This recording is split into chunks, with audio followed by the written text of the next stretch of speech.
Okay. Hey, we're live. Oh, we're straight up live. Well, let's play We're the video straight up anyway live. because it's awesome.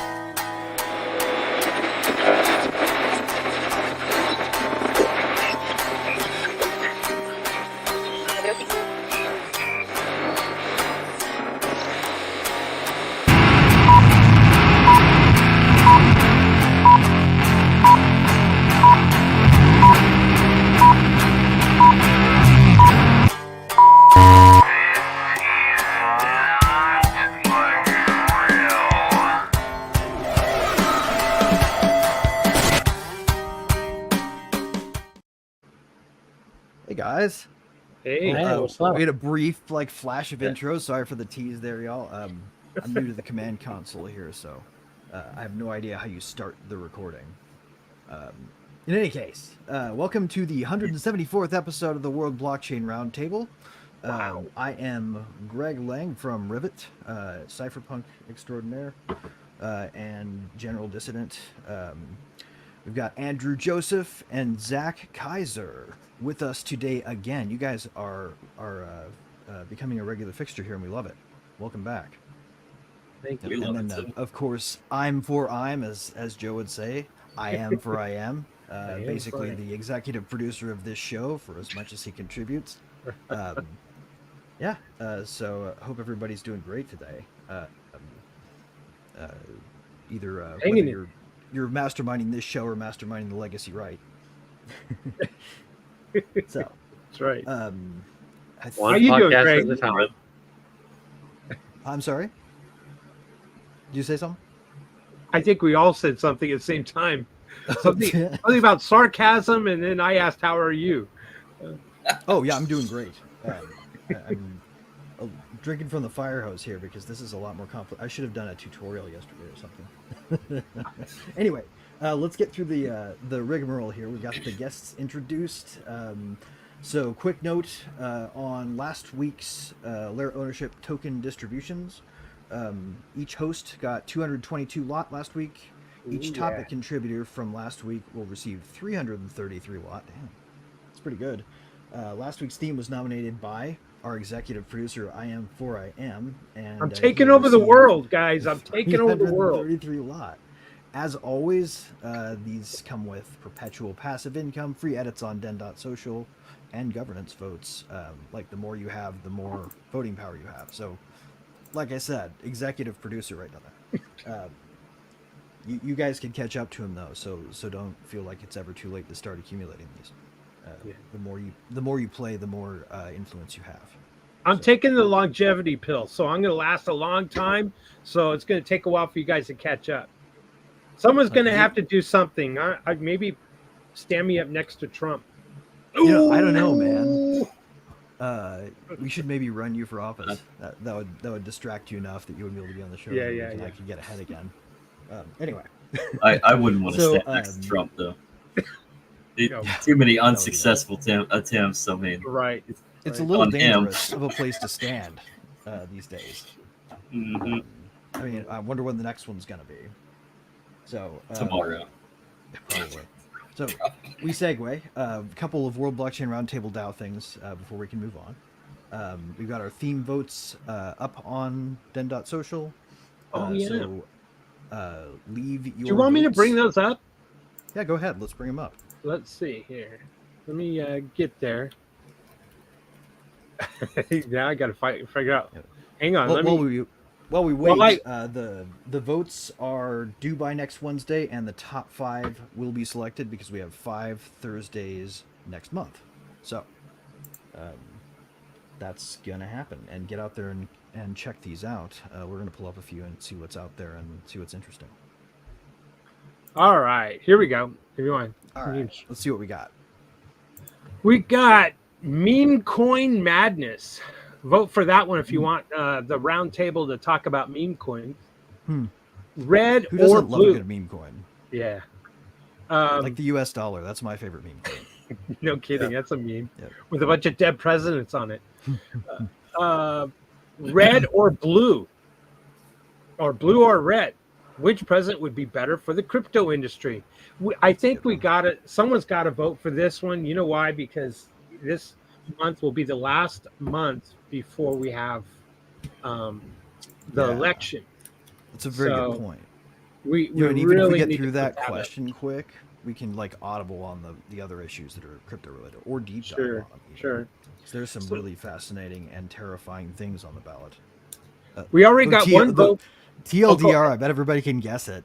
If you leave a question in there that predicts correctly who I think is inevitably better for crypto, yeah, try it out, and maybe I'll throw like I don't know, one of my NFTs your way. I think I've still got some.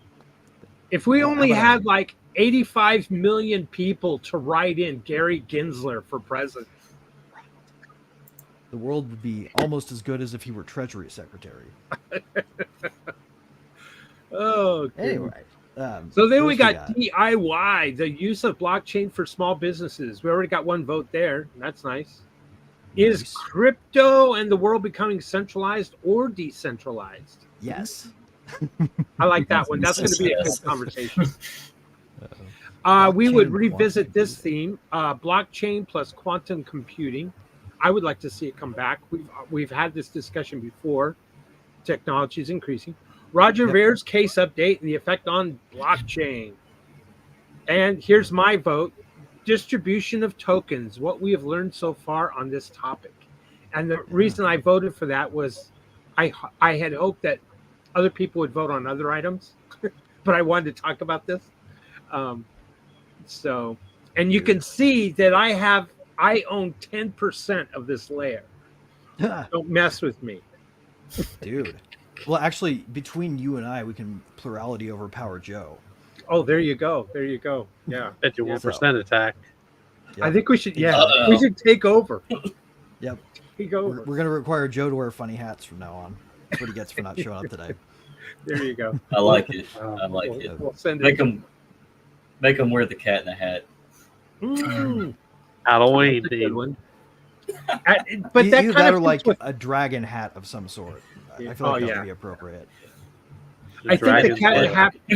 The cat in the hat should probably be best for me since I am for I am. Yep. Sounds like Yeah. Three Nicks and ham. Nobody would be amused to see me in a hat because Yeah. Freestyle blockchain content. Those are always nice. I've never heard of the freestyle blockchain before, but good. Yeah. Well, in other words, keep Sounds the topic related to I'm blockchain. teasing. Mhm. Sorry, that was a bad joke. Oh, okay. Sorry. Yep. Debunk or prove conspiracies with blockchain. Blockchain for real estate in Everything on the app. 2024. And Layer layer ones ones versus versus layer layer zeros. zeros. That's a really interesting topic. Oh my god. Oh, it's Okay. got a vote. 3.09%. Fantastic. Nice. That'd be a very interesting topic, blockchain and real estate as well. I agree. I agree. Yeah. I A agree. fraction of a fraction of Mhm. a room in a house. Right. So, I don't know what Exactly. happens when this happens, but my browser has just crashed. Oh no! What does I'm gonna that have mean? to. I probably have like about 15 seconds before you lose me, but I'll be logging back in. Okay. All right. Well, we'll keep it going. What I'm going to do is I'm going to go ahead and bring up our questions. Go Are ahead. we done with the? Are we done with the The other pre-show news of the day? stuff? Yeah. If I get cut off, I'll say that. So the theme is blockchain. Is it okay for it to be decentralized? And That's I'll be right. right back. Hopefully. Okay. All right. I'm going to zoom in here a little bit as we wait for Greg to start. I think you know what we should do. We should just real quickly answer all the questions, Zach and Andrew, and when Greg comes back, just tell him we're done. All right. And his, Sounds like his a plan. his opinion didn't matter. What a rib. Oh, what a rip! That's bad. That's bad. Well, the first question is from the Honorable Jacob Wayne, and he asks, if your ideal blockchain had to be centralized by three of your favorite people, political figures, celebrities, people you know, who would you pick? Oh, that's a good one. So we got to think of man. three famous people or people we know, and we would trust them enough to be in charge of a blockchain and that was centralized. That's a tough one. Well, I mean, Can we all celebrities and thinkers. Oh, I mean, I One think thing we'd is- all I think we'd all agree that John McAfee should be on here. Oh yeah. Oh, that would be fun. That would be fun. Can you imagine him and his own blockchain? And I don't know if he would be the benevolent dictator with that blockchain, but it would be good. It would be good. I would. I sure miss him, and I was hoping he was going to get the libertarian. I remember he was running for president, and was hoping Yeah. he would get the libertarian nomination and take off with it. You know, that was back in the days when I considered myself libertarian. Before I went full, agorist. So, I was thinking of we have Hayek, Rothbard. I know I wouldn't want like a Stalin, and I wouldn't want a Lenin. They already had their centralized systems, right? Hey, Because communism is demonic. That's right. Good shirt. We're just talking about the question here, and Zach, since you missed it, Greg, Zach said he would think that because I wanted to add here even possibly people who have passed on. So Zach made the reference to John McAfee. So I think nobody would argue that. We have to name 3 of our favorite people, figure celebrities or people we know. And I was saying Rothbard, Hayek, these kinds of people. I would feel more trusting to give them that centralized power of a blockchain. Yeah, I would give it to, let's see. Well, because you got to think, right? You got to war game this out if you really want to get it. Because my goal would be to create a system that was functionally as free and irreproachable as decentralization as best you could do. So you would have to have somebody who's okay with avoiding authority, right? Like, and evading and potentially even resisting. And you would want 3 people like that, right? So I would think, okay, probably Ross Ulbricht, Good one. Glenn Greenwald, and Ed Snowden. Oh man, those are 3 names that are tough to top. Snowden. I go with John Go What's ahead. that, Zach? Sorry. No, go ahead, Andrew. I would say I go with Max Stirner, Lysander Spooner, and obviously Ludwig von Mises. You did top it. There you go. There you go. Oh top man, I'd have to go with if you say Mises, you stole my Mises, man. John McAfee, Karl Manger, and Sal the Agoras. Oh, now you took one of mine. I thought he would have made it fun. Oh, He would. He'd make it really fun. he would. It would be like meme of the day, and it would be kind of like a national holiday with his blockchain. Yeah, I can see that. The interesting thing that all these people seem to have in common is a willingness to put themselves in danger for the sake of ideals they don't wish to compromise. True. I wouldn't pick any of our past presidents only because they've already had a centralized system. That they were in charge. Yeah. I can't think of any CEOs or famous CEOs who have passed or are currently CEOs. Yeah. Because again, they've already had their chance of running a centralized system. Right. Who would be the worst? Um, That'd be an interesting question too. 3 worst. 3 were. Oh, I said Lenin and Stalin already. Now, there you go. Those would be probably my 3 worst. Yeah, they'd be pretty bad. Yeah. You know what? Since some of you already stole my thunder, I'm going to pick Roger Ver. There you go. I'm also going to pick myself with Din.social. Yeah, I'm going to be a brutal dictator with Din.social. There you go. Well, that's like, egocentric, isn't it? No. No, not at all. And then let's see. Oh, man. I almost said you, actually. Max Sterner would be proud.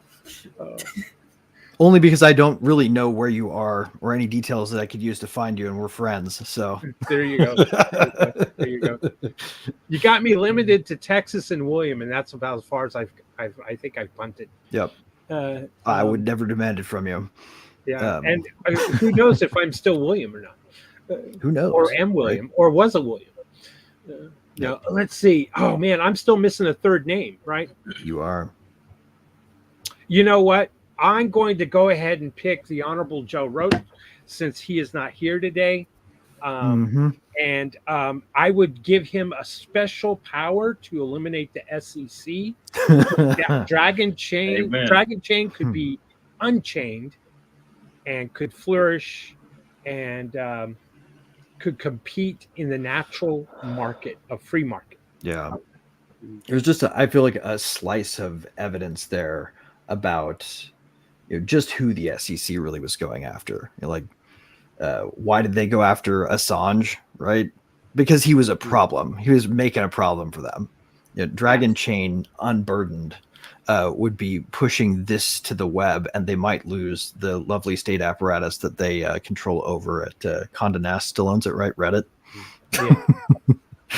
Yeah. Oh God. By the way, I would not pick. The Fed is probably pretty bad. Joe just said we just handed over to the current people who run the current system.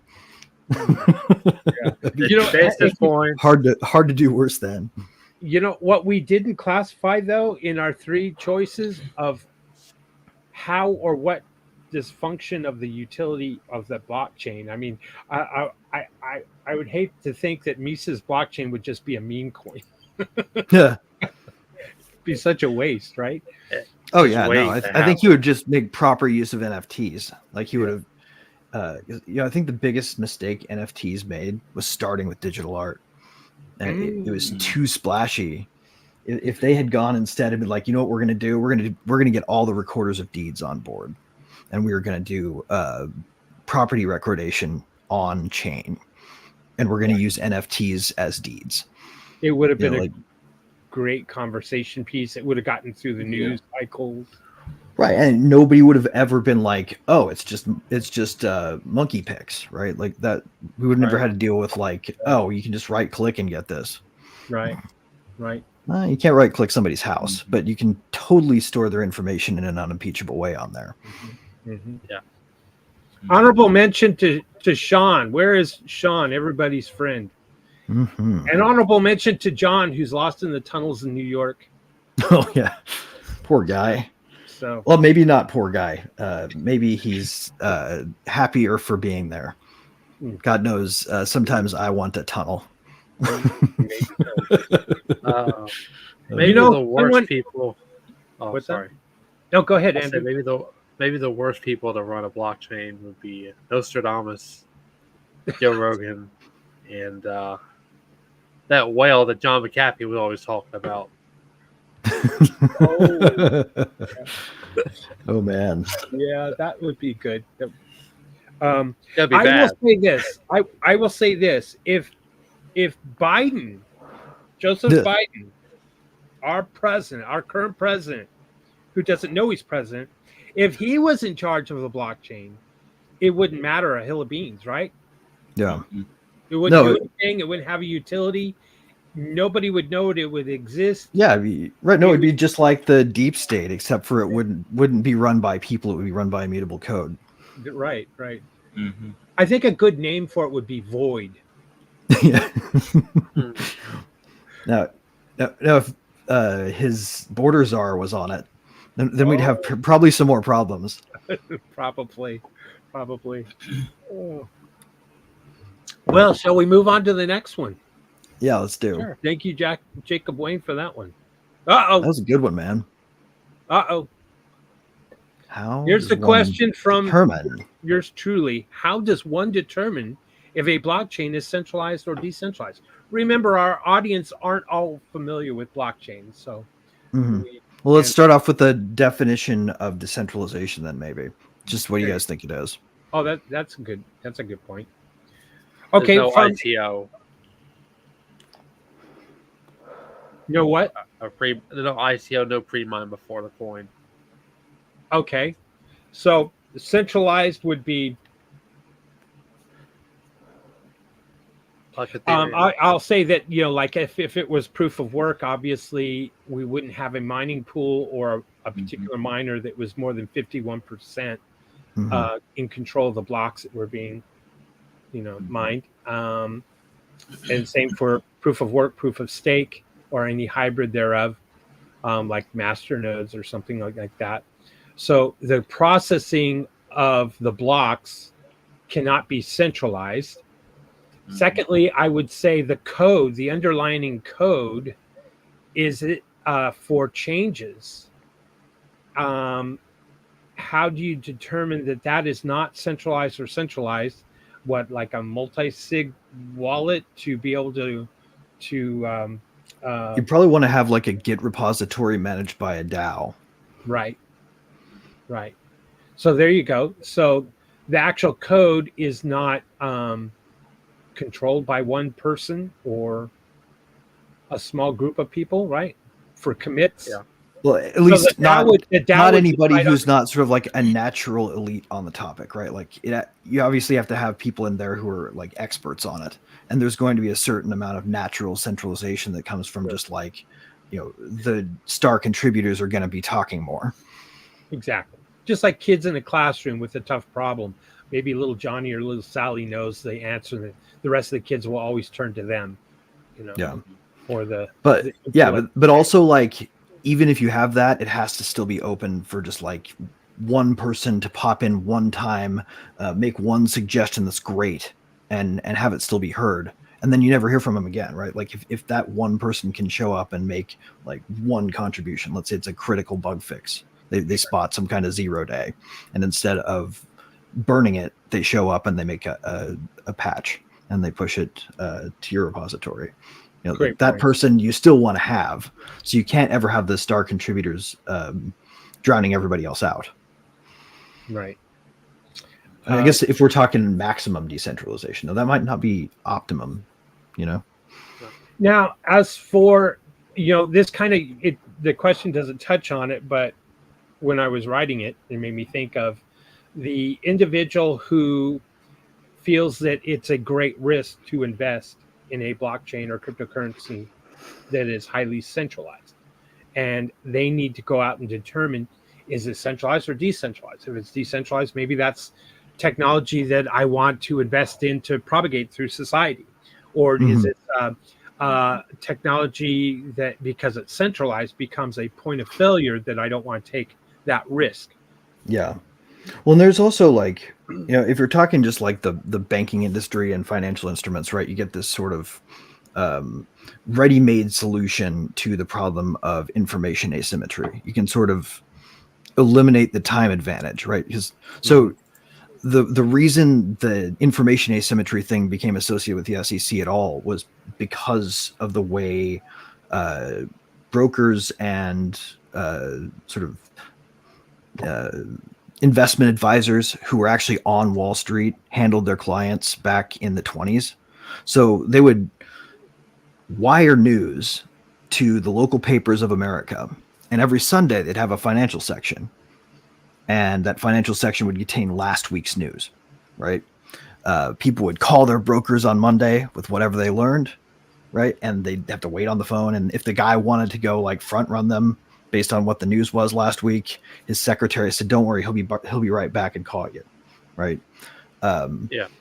This is the concept of information asymmetry. So they could basically set the news for the week, wire it out to the newspapers, and then the suckers would call in and place the bets that they were told to place by the people who wanted to place them right where they were.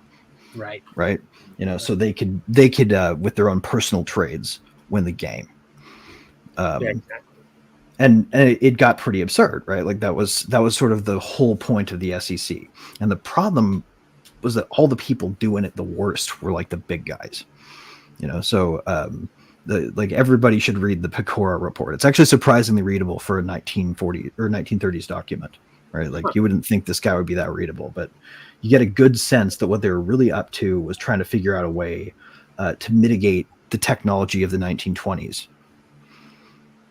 And we've left it so far behind, right? But this actually makes it kind of hard to argue that there's an information asymmetry if it's done right.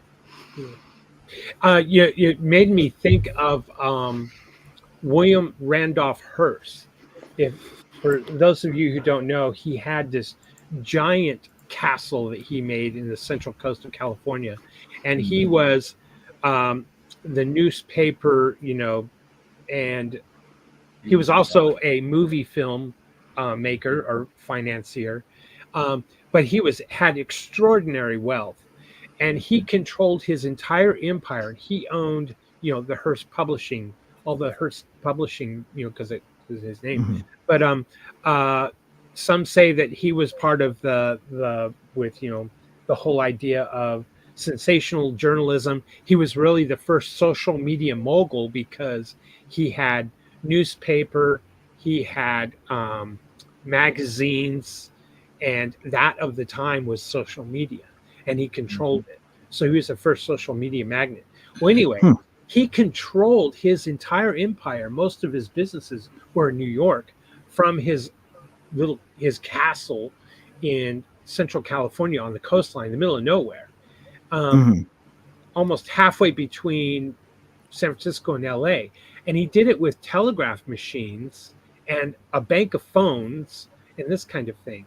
And so when you talked about that paper in the 30s, how they were looking at trying to mitigate this, that's how he lived. He lived off of telegram and the ticker tape, the right. Oh yeah. Yeah, there's that classic, like almost Family Guy cutaway-esque ticker tape scene, right, where you're just sitting there reading the readout. Right. And so he had several of them lined up, and telegraph machines and all kinds of stuff. So he had this network in the 20s and 30s of how he controlled his empire.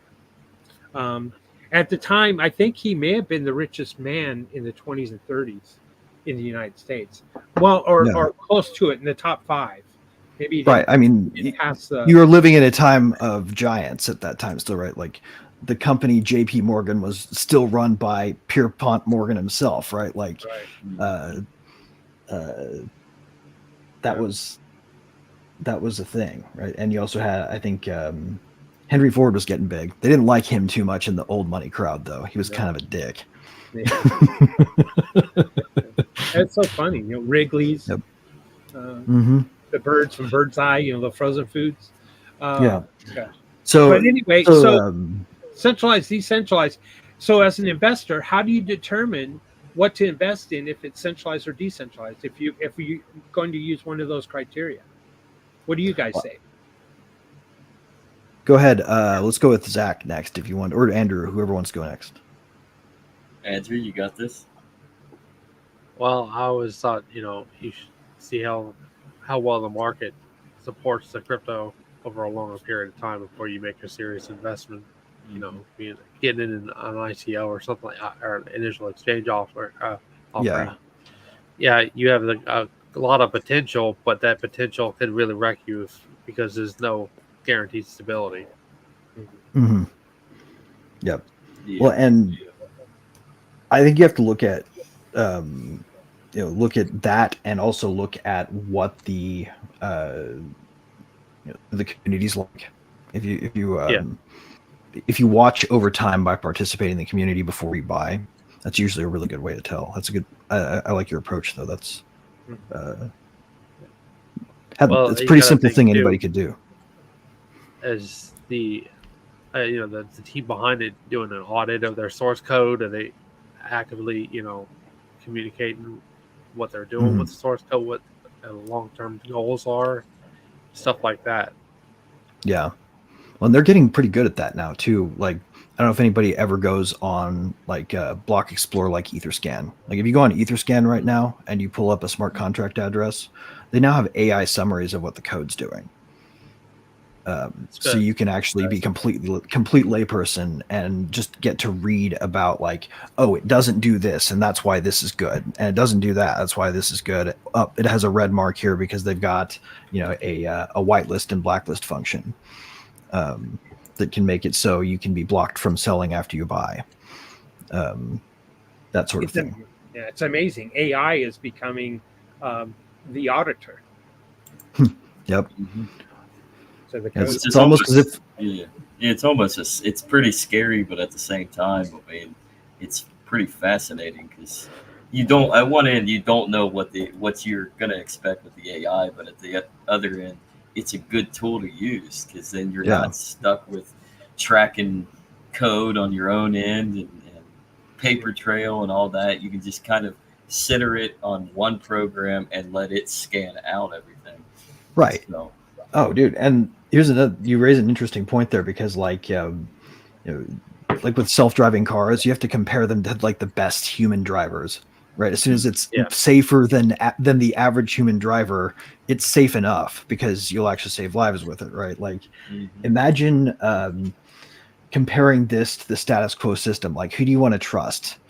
An AI that may or may not someday grow too smart to be controlled, that right now is telling you the details of this, or auditing mechanism designed and implemented by Gary Gensler. Yeah. Well, right, like that's the current regime. AI is probably going to get pretty soon to a point where it can anticipate and outmaneuver government regulators at scale. Are you saying that it's learning? Is that a good thing? That it's learning? Right now, it's got some cybernetic elements. It's got a human teacher at the moment that it needs, but it's working with us, right? Right. One could even maybe say what's actually happening with AI isn't that we're building it so much as it is like a future machine god reaching back in time to work with its adversaries to construct itself. Right. Q, the Google engineer got fired. Yep. All right. Shall we move to the next one? Good question. I did want to throw in one important thing here. For anybody who's looking to understand like really what decentralization would have to mean before you could really call anything decentralized. Because right now you can't, right? Ultimately, all it would take would be a C&D letter or some kind of subpoena or some kind of weird, national security letter to the good folks at AWS and the good folks at Microsoft Azure and the good folks at Google Cloud. And there would be like 99% of the blockchain dead. Doesn't matter which chain you're on. Most people have to use cloud hosting. Very few people can afford bare metal. And if you can afford bare metal, guess who they're coming for with guns after they get done with the big guys, right? Like, we need decentralized infrastructure before we can actually have any kind of real decentralization. So right now we've already got a compromise, and we have to think like what other compromises are most likely to keep us safe. The blockchain that outruns the next one behind it is going to be the one that lives. So it's about which one costs authorities who would like to shut it down more is the best investment if your goal is to have something that lasts. So I just wanted to throw in because that's something that bugs me about infrastructure. Like we're working on decentralized infrastructure for nodes, but it's a hard problem to solve. And until that's solved, forget it. They can shut it down if they really wanted to. Yeah, you're right. I will say one other thing. Since we're here, forgive me. I'm kind of fading in and out from heat exhaustion yesterday. The point I was going to make was that there's a lot of benefits to centralization as well, and that's saying something when I have a T-shirt here that says "decentralize everything." I always like hanging on my background and pointing to it. When an idea is formed from an individual who wants to take it to the market and form it, it becomes kind of like their baby, and they will fight tooth and nail for that thing to survive and to flourish. And that is because it's kind of their brainchild, right? And that passion for that idea to flourish and to grow came from maybe one individual or a small group of individuals, and therefore it's from a centralized perspective. Sometimes those people are pushing the hardest for some project to become successful. Um, but when it comes to trying to prevent, or to keep trust, no third parties in the middle of a transaction, et cetera, or maybe building a parallel system that maybe is parallel to, say, a government or a banking situation, then that decentralization becomes really key. So that's all I kind of want to add. No, absolutely. I mean, and really right now they haven't shut it down, right? Because right now that would be a bad look. They would have to step slowly to that if they really wanted to. In fact, it's easier for them to just appropriate it if they can. So really, like, the purest argument is just there to prove a point, not really to argue there's a threat. All right. Uh-oh. This one's going to get touchy. World Blockchain Roundtable questions are related to this. How centralized is Bitcoin? How centralized is Ethereum? How centralized are most cryptos listed on CoinMarketCap? Brutal. I'm not going first on this one because I know we're going to step on toes for those who are watching and listening. They're all equally centralized, like I said, at the cloud companies. Yeah, you have the cloud. You got the cloud that you got to use. I mean, separate from the code in the blockchain in general, and then on top of that, it's the scale. It goes back to the scalability. I mean, the limitations of what Bitcoin has been forced into has made it just as more susceptible to custodial interference, I guess you would say. Because it's not private, right? If everybody's running their own nodes, but you can't turn on privacy, right? Like that, you might as well just be pinning yourself down. Basically, you might not have connected your identity to your wallet address yet, but you're gonna one day by accident, right? Especially if they try to get it from you. You might as well just go get yourself a credit card from Visa and just start using that. Crypto.com, by the way. No. And that's the interesting part is, I mean, you have these credit cards, like when Crypto.com came out with their credit card to use crypto. It's like there's the example right there that you don't have any privacy in this world. Like you don't have, the blockchain is compromised. Like it's got its issues. So where do we go from there to get back to the general idea of it is decentralized and everybody has true control in their cool tip there, by the way. Most people have a hard time getting hold of privacy coins. That's why they're not as popular as they should be, right? One fun fact, what's the centralized exchange run by the two guys who tried to claim credit for Facebook? The Wikiboss, Gemini exchange, right? On Gemini, you can buy and send off of network Zcash in private mode. You can totally go there and just like mass purchase Zcash and be disappeared. Wow. So, fun fact, pro tip. It's the only reason I have a Gemini account. Yeah. Interesting. I never don't have a Gemini account. Maybe I'm just saying that. Yeah. There you go. That's how you do it. Yeah. Ross Olbert. I wonder if Bitcoin was like had out the gate Monero privacy.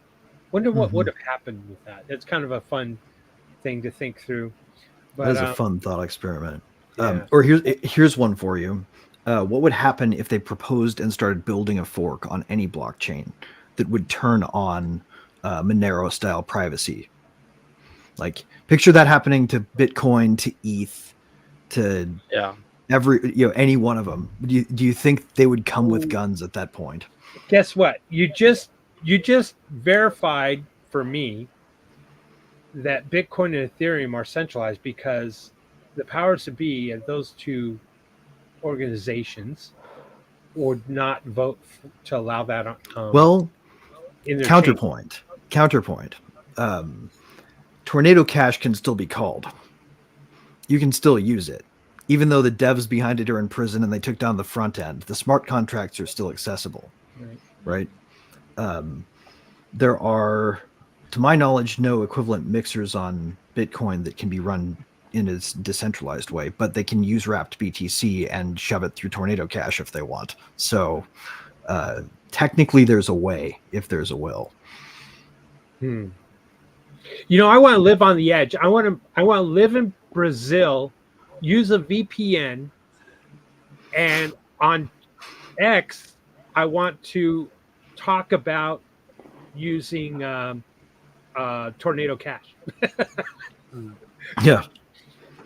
Speaking of X and blockchain privacy shit, like, you remember all those NFT profiles? Oh my god. Elon Musk is sitting on like a thing that the DOJ probably really wants with that list.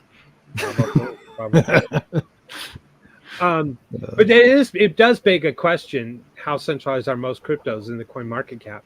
You know, you see that, like Andrew, you talked about ICOs. You see an ICO and they pad themselves with 40% of the token or coin, and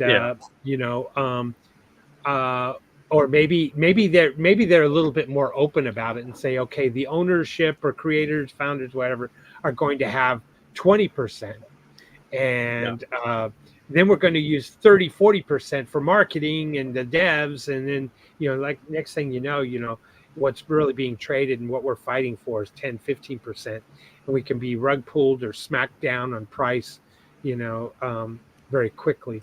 So those are the dangers of centralization.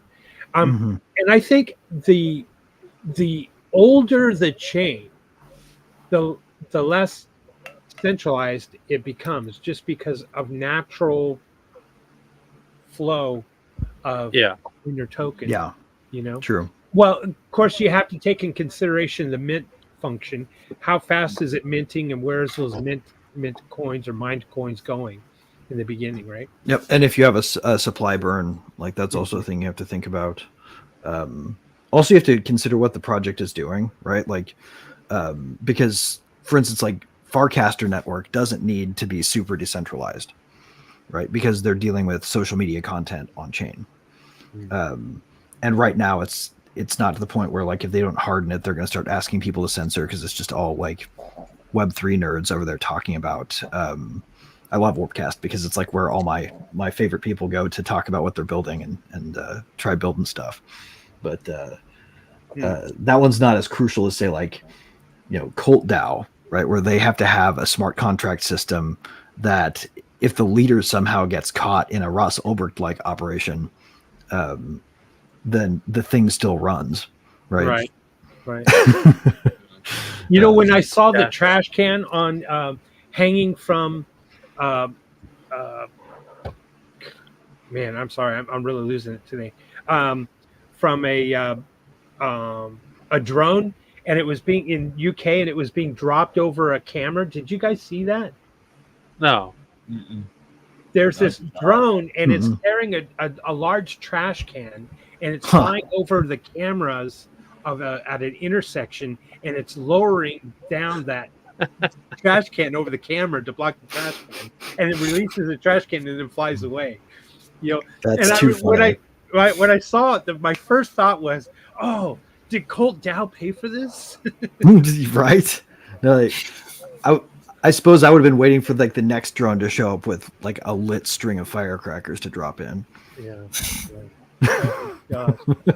Well, I have a point about the centralization of Bitcoin. They got a Blockstream, right? A centralized development team. What happens if you have a situation like the Great Firewall, where they segregate the internet and break it down, and they only allow certain people to use certain parts of the internet infrastructure around the world? And so much of it. You concentrate a development team in one specific region. This is why you got to have open source right alongside it, because if the main project gets corrupted, then someone needs to be able to take it over and run it uncorrupted. Like, because you Right. can always, on GitHub, you can roll back to the previous version, fork that, and start developing it separately. And if enough node operators switch over to your software, right, then you change the chain ID to Bitcoin. Bitcoin continues as it was intended, right? The team can only continue to participate so long as all of the software runners that validate the network and provide nodes agree. Right. Second point I was going to make is I remember seeing a couple years ago now that they were able to successfully filter mining uh, Hmm. blocks. Yep. What happens if they use that as like a two-pronged attack kind of thing? Yeah. Well, they tried that with ETH, right? Initially there was like a pro censorship mempool reader. Basically, when you submit a transaction, it goes into the mempool, and then the validators have a chance to pick your transaction from the pool or not. And they were doing some nifty analysis right out of the gate to censor certain transactions, like if you'd ever used Tornado Cash, for example, your tokens were tainted and they wouldn't let you run them if those nodes were the only ones out there. But there were always a few that were censorship resistant that would just take those. And over time, the censored ones have reduced in number because they're getting out competed by the uncensored people. So, in the early days of crypto, we always talked about we hated centralization, and that was another reason I think why privacy coins didn't take off like they should have in the beginning, because people were so, it's got to be decentralized, and not trusting of a coin that was private from the get go, from the very beginning, yeah. and not being put into some kind of coin mixer. And Right. so I think there were people that were so distrusting because of that thought of or concern for centralization, when in fact Bitcoin was getting, was being hijacked. People were staying away from things like Monero because, we don't really know how many, Fluffy Pony really has, and how many real coins are out there, and so it was also kind of a vicious social media attack against this privacy coin. It's an interesting thought, right? Like, you would have to look at then, it would sort of be like the Fed, right? Like, the Fed's fucking things up because of what happens to the purchasing power of dollars, right? You don't know what they're doing to the actual supply directly. You would have to monitor something like Monero in its market impacts to see if it was being inflated or not, right? It would be a lot more like the old thing. But then again, if you've got it running open source software that's running on maybe like trusted computing environments, or at least what looks like trusted computing environments from all professional perspectives, then you could have an automated version of sort of like a zero knowledge supply system, and probably learn to trust it just by watching what it did over time. True. All right, moving on. And another one. Fine. When we talk about blockchains, we didn't talk about trustless. And if a blockchain is centralized, does this void being a trustless database? Good question. Who wants this one? I mean, I think for the normies that don't necessarily understand blockchain technology, they just see what Bitcoin is for what it is now. Yes, I think to have something centralized, it does give a form of trust to them because they actually see it right there for what it is instead of what it can be. So, like, I mean, people are scared of decentralization. They're scared of being able to transact on a more private level because you don't know who you're interacting with, right? So there's that seeming possibility that a centralized blockchain is just better for society, I guess. Well, that fear has been stoked too. It's not unintentional that people are worried about that, right? Like they spent a lot of money making sure that everybody thought of SBF as a crypto entrepreneur as opposed to a securities derivative or derivatives entrepreneur doing the same thing that every other derivatives company does. It'd be like, if SBF were a real estate guy, he would have been at Lehman Brothers, and it would have been just about as fair to say that Lehman Brothers was into residential real estate or home building, as it is fair to say that company he founded was anything to do with crypto. Right? They sold virtual derivatives of tokens that they held, and that was the only thing they did on chain. Andrew, you got anything? I seem to remember way back in the day, there was an encryption software called TrueCrypt, and I don't think it was ever had its source codes released. People just kind of took them at their word, and then for a long time it never got updated, and then suddenly, all of a sudden, it was just like a flash update saying that it's been compromised. Don't use it, and there really wasn't ever an answer. And the first step is always to see if it actually is open source. That's a good way to at least get your bearings and know what you're looking at. And if you don't if you're not sure, then come find anybody who can help you. Like, that's a question worth asking that won't be a stupid question no matter who you ask. Like, call your technical friend and be like, hey, wondering if this thing's open source or not. They'll be able to tell you. Like, even like a entry level UI bootcamp graduate understands that much, because that's what you learn sort of on day one is the ground rules for open source or for source code and change control. Right. So you can ask any of your technical friends if you don't know what the hell we're talking about right now. Is this open source? And if they can't tell you yes, then it's probably a project worth running away from. But even if it is open source, sometimes open source projects can be compromised intentionally because they know people will just say, "Oh, it's open source, that I can trust it automatically." There's also no guarantee that they're running the code in the repository on the machine that they're actually serving you.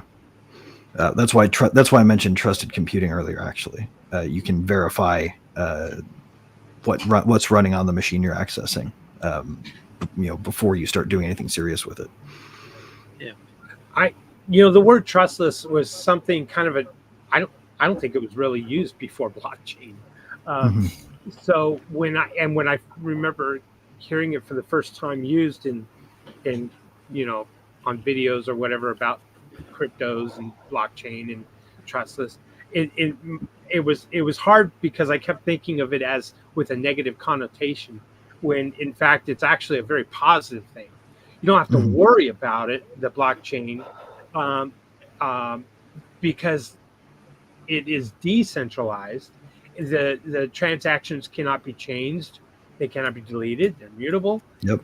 And you can track it, you can go through the history, and you can see all of that, and so therefore it's trustless. So there's no undo button, there's no overdraws. Right. Someone promises to pay you something, then the system's already guaranteed they have it to pay. That's right.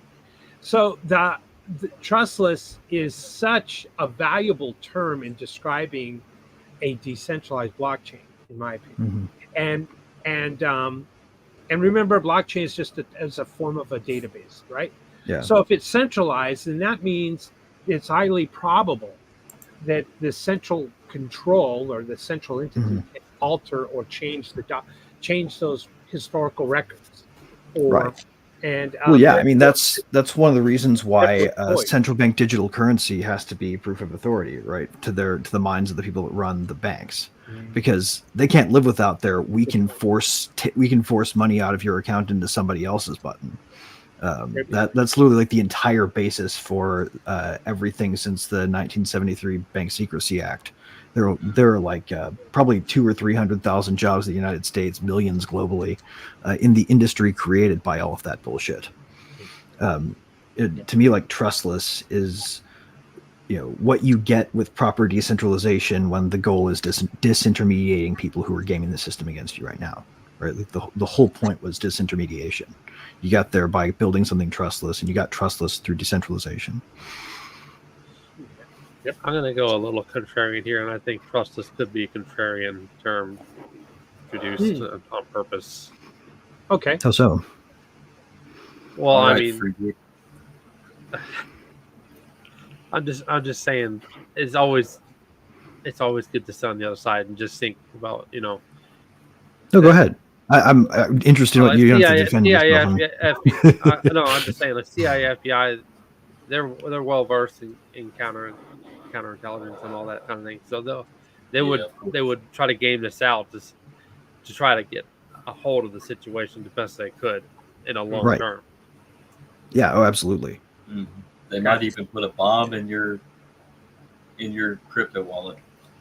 Well, they did that to some beepers, right? I didn't know people still use pagers anywhere on Earth, but but now there's if they weren't a dead market before, right? Like they are now. It was because it's a dead man's switch, that's for sure. Yeah. No, well, it's because their mobiles were compromised, so they used pagers and they went to landlines. Mm-hmm. Yep. All right, moving on. Only truly safe thing to be is a hermit, not talk to anybody. No kidding. Question. I'd like to be. Zach keeps dragging me out. What businesses or organizations might want or need the benefit of having a blockchain database that is centralized? I'll go first. Medical records, maybe areas in the medical field. And only because people think that it's centralized, it's more secure, which I would argue that. And that's also because blockchain has gotten such an, bad reputation.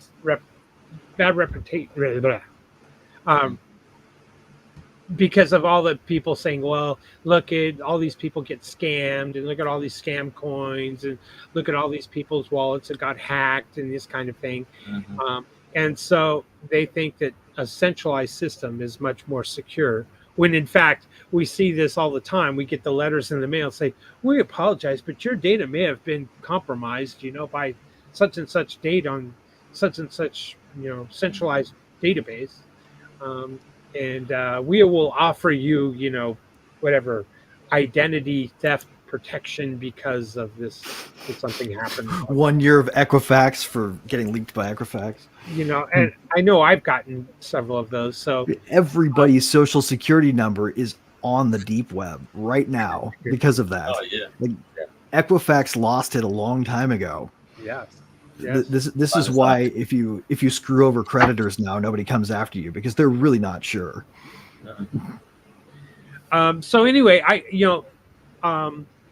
maybe there's logistics functions. Maybe there's governments that want to keep certain information secure in a centralized manner, but still need the use of a blockchain within their system that has the records have a chain, have a history, and they can see that the history hasn't been altered, even in that centralized. Yeah. Okay. I think it'd be really great too for like hermetically sealed systems where it's just a bunch of AIs interacting with each other, because one of the advantages of proof of authority is it's a lot faster to validate, right? You don't have to wait for the blocks to process through proof of work or proof of stake. It's just the authority that matches to this key signed with a key that they can sign with. It's in a ledger, right? Yeah. You could use that, I think, pretty effectively in a multi-agent system where the AIs are transacting to simulate something. Good point. Anybody else? What businesses can use a centralized blockchain? Andrew? Man. Casino? I can see that happening. I can see that. Yeah. I can see that. Yeah. Definitely. I mean, even the restaurant industry, especially with all this automation. I mean, why not? Yep. Why not utilize blockchain? Maybe like a guaranteed household that- one too, right? Like Yeah. a dad and a mom could be the proof of authority signers for Yep. allowance chain, and Yep. Yep. that would be a cool thing. Yeah. And old Jimmy can go down to McDonald's and get himself a Big Mac. Yep. Oh, exactly. Or like you can 23.50. grant him permission to activate his car privilege Yep. NFT or whatever. Yep. Yeah. Yeah. All right. Is that our last one? Nope. We got, I think, one more. Yep. This is the last one here. Cool. I thought blockchains were originally created as a type of a database where transactions would be decentralized, immutable, and transparent, and written to a digital ledger. The original intent and concept was to eliminate third parties, hence be decentralized. Question: wasn't the original intent to record transactions without the need for a central authority? If yes, this topic or theme is pointless. So in other words, we're having this whole discussion for nothing because Well, no, that's not third that's not party right. eliminate That's not third- right. That's You what- know, early on in the life cycle of any software, right? It's only important to use it for the stuff that it can do uniquely, right? You don't want to use the hottest thing in databases on your thing that can run on MySQL no problem, right? I think that's an important point for early on. For later, right? This is just a database, and sometimes low security systems are all you really need. So you can't say that technologically speaking, they all have to be fully decentralized for them to be worthwhile, because ultimately we want to move to a world where nobody uses, databases that aren't cryptographically sequenced, right? Even if the signer is something that you can't trust, is not going to oppress you, that's not really relevant in kid coin or the kid chain we talked about, where you have mom and dad as the authorized signers, right? There are plenty of places in a decentralized society where we've disintermediated fucking Gary Gensler and the banksters, but we still want to have like order in our family, or like want AI systems to be able to talk to us or whatever. Like there are lots of reasons to have different levels of centralization when you think of it as a piece of technology as opposed to a piece of societal infrastructure like money. Yeah, I think when we're talking about money, well, this is the whole Satoshi white paper introduced a whole new paradigm, because it gave us the idea that, hey, wait a minute, governments no longer need to be in charge of the money supply and the money system and the money printers. It can be on a smart contract on a blockchain that can scale, and if it is decentralized in that manner, then it's kind of a level playing field for everybody, as well as it can't be controlled by a central power such as the U.S. government regime, and inflation being used as a taxation on the people, and pocketing money for the elites by the way it's distributed. So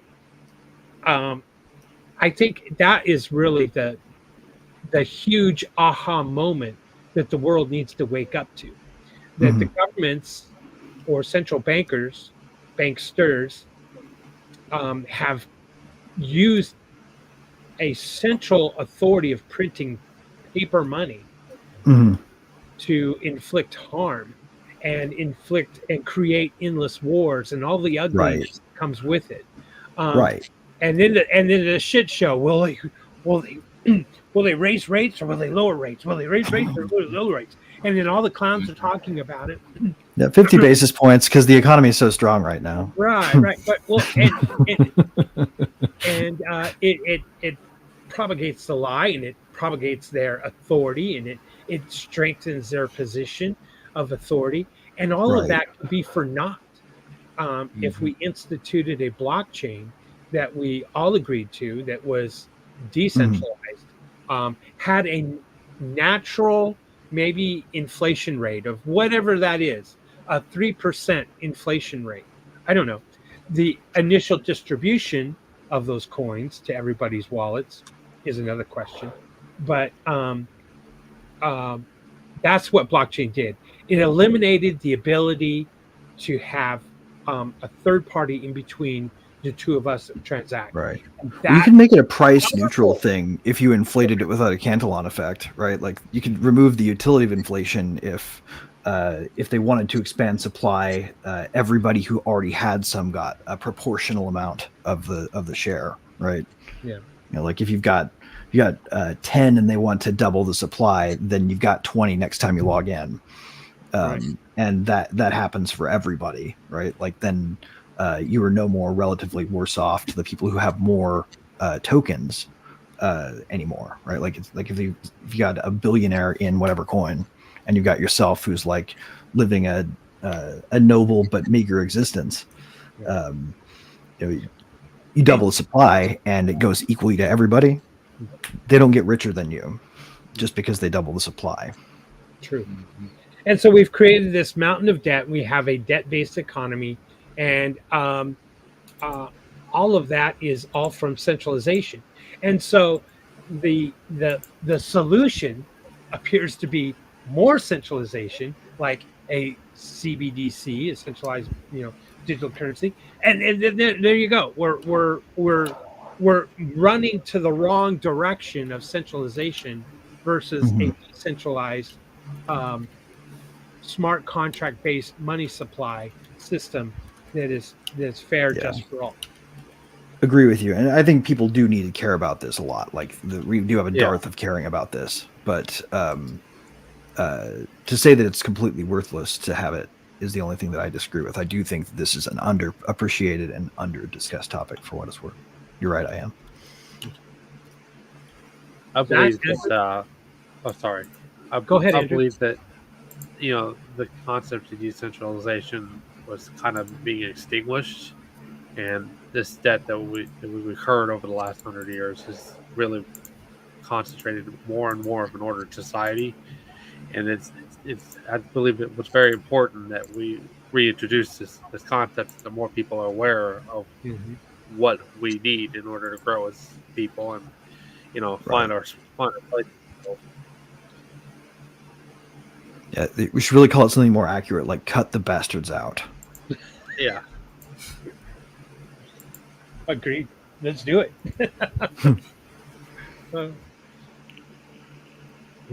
Anyone else? Yeah. What do you think, Zach? Anything to add? I heard cut the bastards out. So yeah, I'm thinking we just need to just get out the old fashioned guillotine and metaphorically, of course.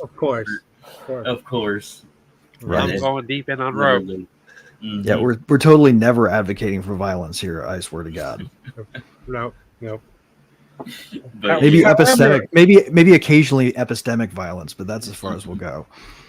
But that's what I think the original intent was, in fact, to make sure that we take the steps towards a decentralization. But I mean, somewhere down the line, I mean, it all comes down to developers and what they want, right? So they don't want to give up their creation, their baby. So it comes to that fine line of, exactly, the cash cow. So it comes to that fine line. Do you want to give up a little bit of your creativity in order to have this private, decentralized chain?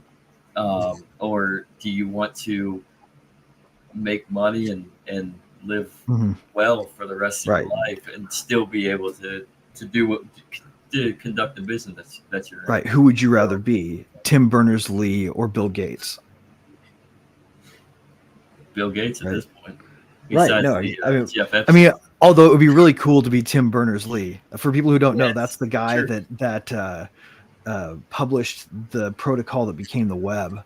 He created the hypertext protocol and that whole system of linking that created Web 1.0. And instead of charging for it, which he could have, he gave it away. Free. Yeah. Dude's not rich, as I imagine, but he's probably pretty well to do, and people love that guy. People fucking hate the other one I mentioned. Oh, of course. Well, I think the other guy's just too busy going to pedophile islands and talking about health. Yeah, talking about health stuff that he shouldn't has no business to discuss. Buying up farmland so he can murder all the cows and replace them with roaches. Hate can be earned. Yes. Or applied correctly. If we're gonna replace the cows with roaches, we need the nuclear war so that the radiation causes large scale. Oh, so they're at least good sized. Roaches. So at least I don't know that sounds like it would make them too satisfying. I think Bill Gates really is more in it for the human misery. Probably. I mean, how could you look at Microsoft Windows for 1 second as a user of it, especially when you're forced to at your work for some reason, and not think this guy has to be a sadist? Right. This is why there's Linux. Right. Like the people that police you on those systems, those admins, they torture them too. Oh, really? Yeah. But cool. They also have insane police powers over you. Don't do anything bad at work if you're on Microsoft. Well, that's the end of the questions. Guess we go to current I'm going to events. stop screening. Yeah. So I don't have any memes, but also Joe's not here, so I'm betting that the person who's always watching over at SEC isn't writing down what we're saying this week anyway. So. Well, I think we're all on a list somewhere. So. Oh, I'm pretty sure. Yeah. Positive. So yeah. Andrew here, you're on Saudi intelligence list, right? Yeah. Nice. How'd that happen? Wait, how did that happen? How do you get there? I want to get there too. Oh man. Something about being too many Gopher servers. My neighbors and we always joke about, if there's a van out the front and it's maybe a white van or a black van, it's kind of unmarked. It's probably for I am. They know I'm crazy. Speaking of people showing up at doors, though, right? Check this out. You guys see Jeremy Kaufman's thing? He's been on the show before. Yeah, he's been here. Brilliant. That was brilliant. He called them out for the cowards that they are. Right. They really That's fantastic. It was awesome. Speaking of unmarked vans, true story. I had a buddy way back in the day that literally got grabbed up into a white van, and I guess they interrogated. I don't know how long he was in there, but I guess they interrogated him for a good 2-3 hours. Now, it wasn't no FBI like surveillance state type deal. I think he was being investigated for like a rape that occurred at a party, but still, I mean, that's pretty scary when you have it's like, who are terrifying. You? Yeah. Like, you quickly realize how rapidly you could become simply cargo. Exactly. So my question is, are they going to make us so that we can't fly with these in our possession anymore after what took place? Oh God. That's a good question. I don't know. Can you imagine at the gate we'll have to check them in? Well, there's their checkmate against all of the cell phone companies they want to control. They can threaten that and probably get them to do most anything. All of a sudden, like older iPhones will become a more popular commodity. Right. Older flip phones. The old Nokia from 2004 will become very popular. Although if this was tailored access operations behind creating it, then that's not really a defense, because Stuxnet was able to jump an air gap and blow up uranium enrichment facilities. So it's not really like, if they want to do it, they can remotely push it out to everybody, probably. I was just picturing everyone putting their phones in a Faraday cage, with your own lock or something, and then those are put down at the bottom underneath the plane. So then, even while the plane's in air, the phone is in a Faraday cage where it has no access to anything. But imagine this, though. What if they're using the accelerometer and it's already infected when you get on board, Oh. right? Then you've got this thing that just alters the power management software of the battery the battery capacitor gateways that just normally don't have a setting for overheat, melt, and explode. But but maybe you trick the systems that monitor for that into thinking everything's okay while you're turning up the heat. Mm-hmm. I know the European Union a while ago was talking about making it mandatory that you can remove the battery on phones. So I wonder if that's going to be a contributing factor, and if they knew about that in advance, that's why they made that mandatory. Sounds to me like maybe more of an excuse to make it so that it's easier to get in to change out the parts. Yeah. I mean, to remove the battery, though, just to remove the battery would be difficult since most phones anymore have that glass case. So they have to alternate and reestablish the battery port. Right. Well, it doesn't really solve the problem either, right? Like, so you have to now get into the battery supply chain if you want to screw with people's phones. Okay. Yeah. Well, I'm just going to go down to the denominator here. Deductive logic tells me that, government is evil. Yeah. Well, that was very difficult. You certainly don't hear about the people that they're going after doing this kind of stuff. Mm-hmm. Always one sided for some reason. Yeah, it's no different from like the back in the 80s with the Tylenol killer, and then now they force the seal on all medications, right? But that it's not like that stops anything. But, what about the time they put poison in alcohol so that they could stop drinking? Yeah. This is like prohibition. This is literally just we can go further back in history too and find even worse stuff. Like it gets just more gruesome the further back you go. Mm-hmm. Mm-hmm. Or in the name of science, get away with more violence then. Yeah. Or in the name of silence. I can't even talk right now. In the name of science, literally sterilizing an entire generation of men based on their race because you're doing a study on syphilis. Right. Tuskegee. Yeah. Right. Yeah. I know. Right. Or you're doing a study on undermining the nuclear family, so you do the same thing with school kids and hormone therapies. Yep. Or the destruction. Wait, that was a modern one. Shit, I was trying to go back in time. I was going to say the war on poverty turned out to be a destruction on family union. There you go. Communism is. That's literally what it all is. Demonic. The Marxists are winning. Yeah. Well, no, it seduces them. You're right. It is demonic because it doesn't punish them. It doesn't turn them evil in a way that they can detect. Mm-hmm. They think they're doing good. They believe deeply in the good they're doing, and that's the problem with it.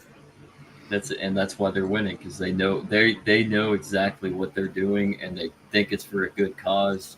And it might be like some of them might mean well, but everything that goes to centralizing and consolidating this power ends up leading to devastating effects. Yeah, I think that's why Rothbard maybe hosed us over a little bit by being a little too academic about it.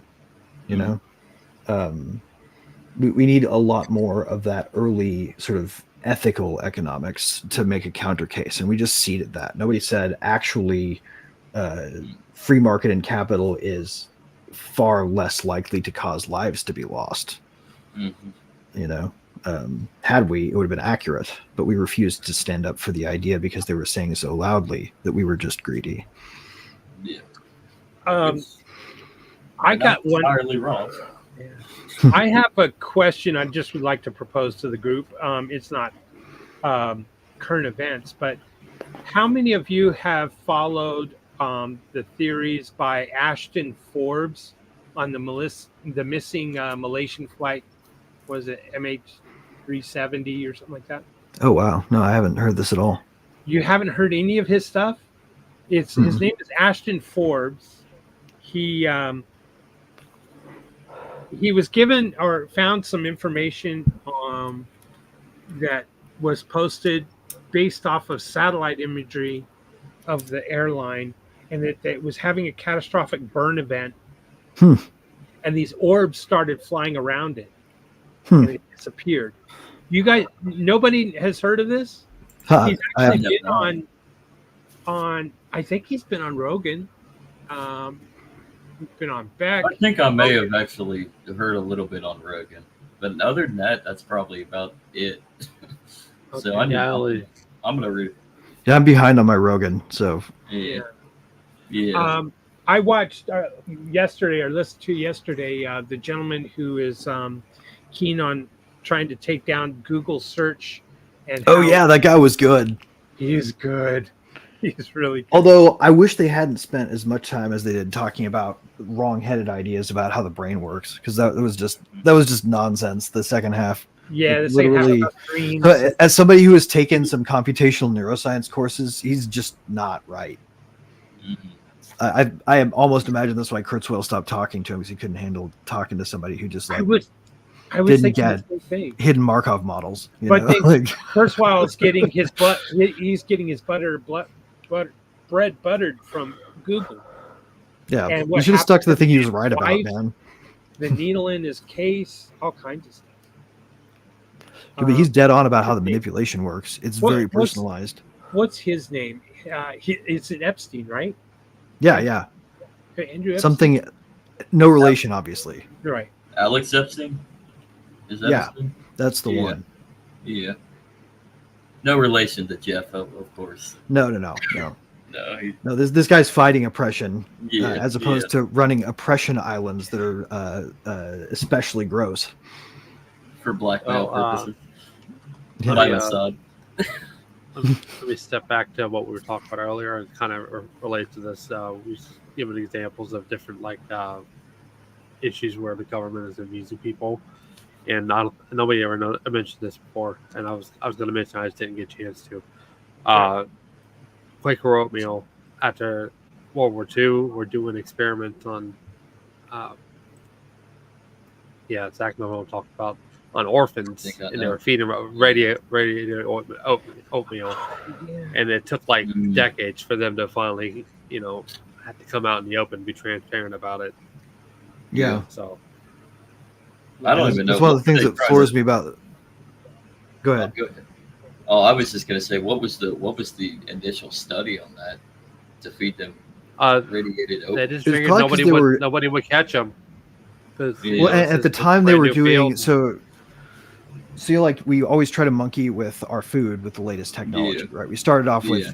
Mendelian genetics and just selectively bred, which works well, but Mhm. slowly.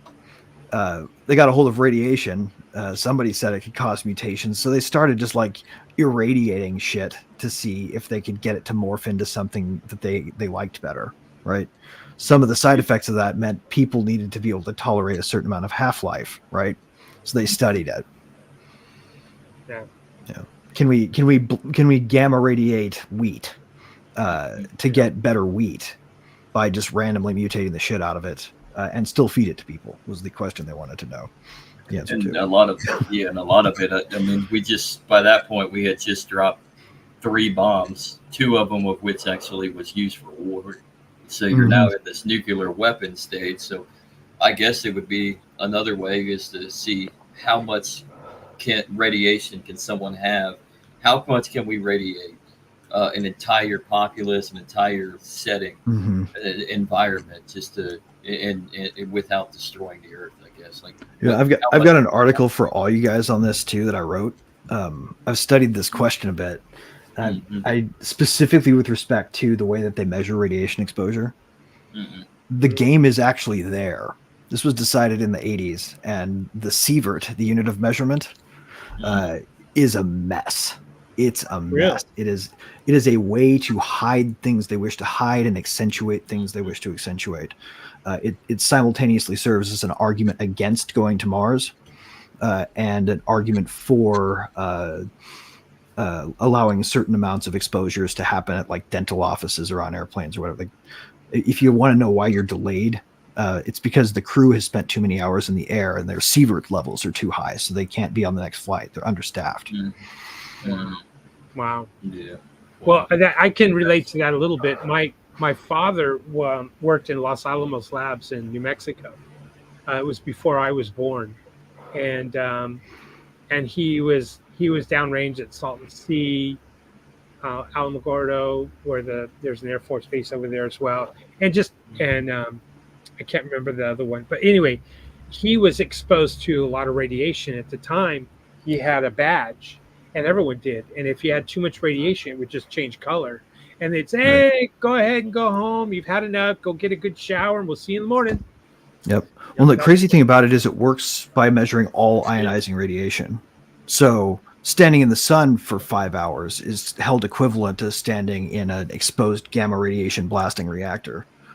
And they measure the amount of exposure in hours, right? So if you get exposed to 2 hours of gamma rays, it's a lot worse than 2 hours of sunscreen free time in the yard, right? Like, but the sievert conflates them, and then attempts to aggregate them into a single measure of exposure that accounts for all cases, and so you end up with a system that's highly gameable.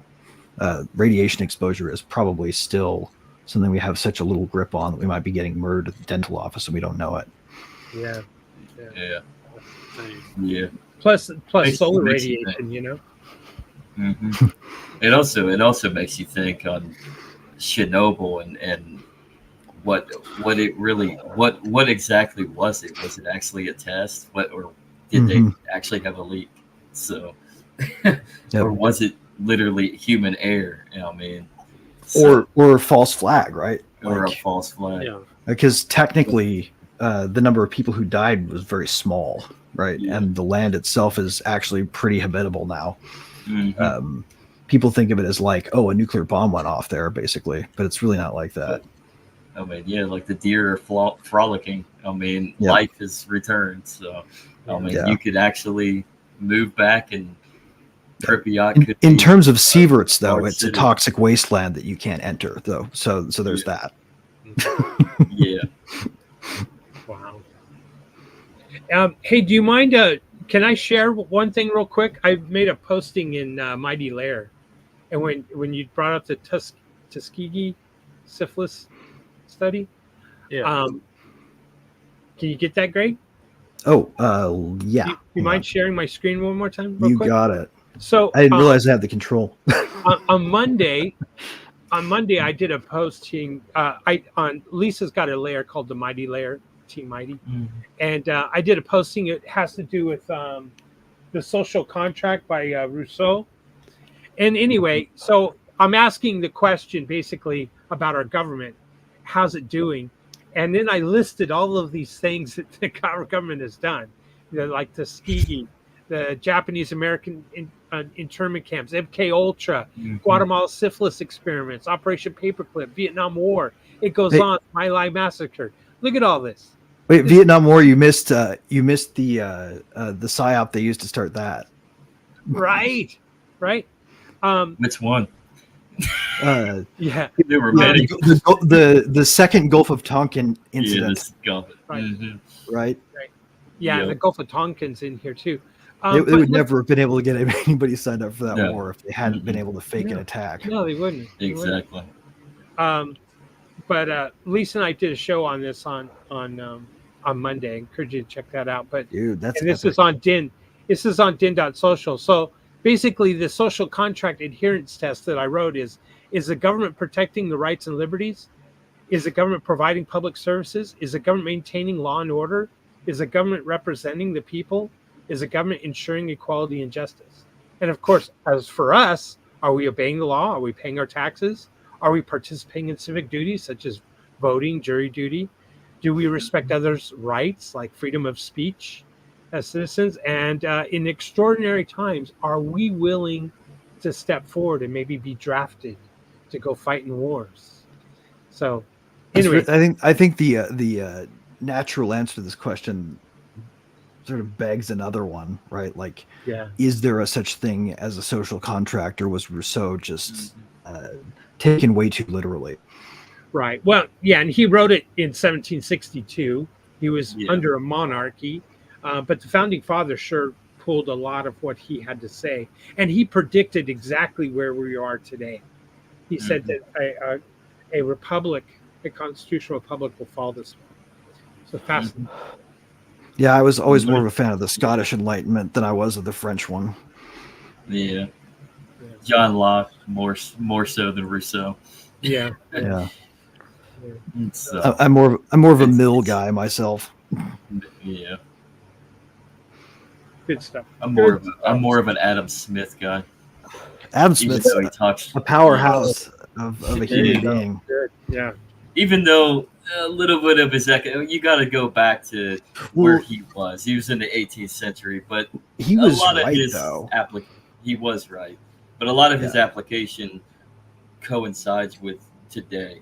I mean, and it makes so much sense. Sort of though.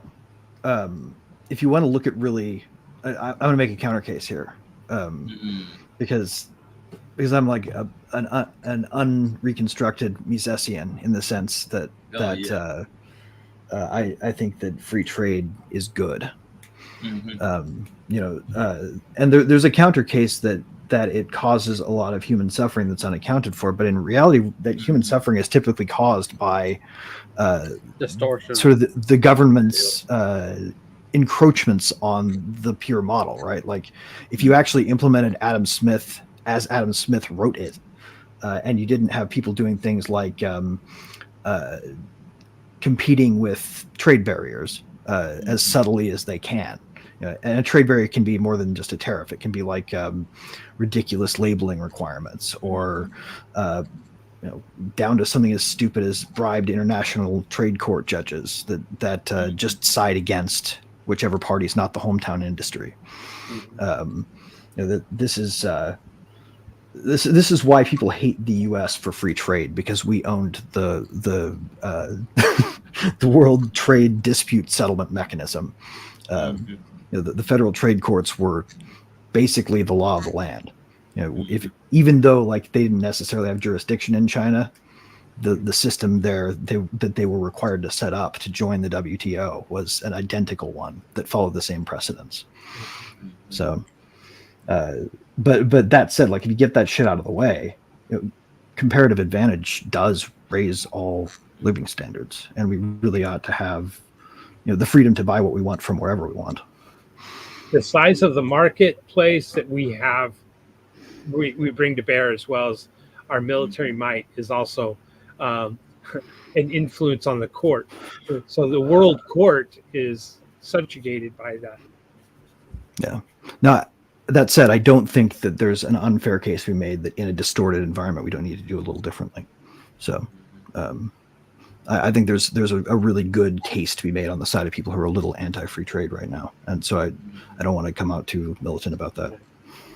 Well, the whole discussion on the Trump side is about tariffs, and he's big on tariffs. So that's because Trump at least is Lincolnite. What's that? Because Trump, what's that? He's a Lincolnite. Oh God. Well, he's putting over tariffs, right? But he's also promising to Unpopular opinion. One of our worst presidents. Yeah, exactly. He is. To Andrew's point, he's pushing the tariff mechanism, but at the same time, he's also promising, "Hey, we'll eliminate your taxes if you're a tip employee. If you work overtime. You won't get taxes." But that's the thing. If you do that, then you're just incentivizing people to just work for a shitty job for 80, 90 hours. Am I alone in mostly hating the tax system for being a surveillance mechanism? What I want is a tax system that doesn't require me to identify myself to the government once a year. I would rather have it be a transaction tax, because then the only people that would have to deal with connecting with the government like that would just be the stores you shop at, right? There's a thing that you can look at, how prohibition had to be repealed, and you have effectively two amendments that really, who cares that they exist? What is it? The 16th Amendment passed arbitrarily. I mean, it wasn't really true to form, but the 16th Amendment passed the income tax, officially law of the land, but at the same time, it effectively gets repealed by which one repeals? Does the 16th Amendment repeal the 5th Amendment, your right to not have to self-incriminate, or does the Fifth Amendment incriminate the 16th Amendment because the income tax forces you to self-incriminate yourself in providing your information, your income? Canon of construction is judges will always read them as not conflicting if they can find any way possible. Yeah, right? That's the problem with our justice system, in my opinion. The crazy thing is the Constitution already allowed for an income tax. It just had to have been done apportioned to the states, as in you tax the state's revenue that they make from taxing you as opposed to tax you. That would work a lot better. Yeah, and it did. It worked 10 times. I mean, I still don't want my state to have to fucking do an auditing and accounting with me every year using formal returns. Like, I'd rather them not have my address, thank you. But So I did that transactional based tax, let's say there was a national sales tax to pay for all levels of government. All right. And I did not account for, if you live in California, your sales tax is this, and versus say in Texas or Oklahoma, wherever. So just across the board to cover from school board to federal government based off of 2023's revenues and budgets. Okay. So effectively in the example I gave, this cup of coffee would be $22 in taxes to pay for all levels of government, which includes servicing the debt. Okay. At the current level. But if we wanted to put the debt on a 30-year fixed term, federal deficit, and I'm not talking about unfunded liabilities like Social Security, Medicare, only our what is thought to be the deficit of $36 trillion. Then you would add another $5-6 to this cup of coffee to have that amortized and paid off in 30 years. So this cup of coffee would now be, $26, $27, I don't know, to pay for all levels of government. It was a great exercise to show that the size of government that we are paying for. We actually are not paying for it because we don't feel it, because all of the taxes are put somewhere else, in gas tax, in fees. Imagine if they had to come to you with a bond issue if they wanted to build another aircraft carrier, right? Like, how much is my coffee? Change the way the ball game would work, I imagine. But can you imagine paying $1 for coffee and then adding another $26 to it? That's what we're paying right now. Well, that was 2023. Yeah. Well, we're paying it in loss of purchasing power, basically. Yeah. Like, we still have to pay it. In fact, we're probably paying more because there's the added inefficiency of hiding it from us with the shell game of a system they've built. I was just taking all the budgets, rolling all the budgets into $1 amount, and then how many transactions there were in the country, both business and retail or individual.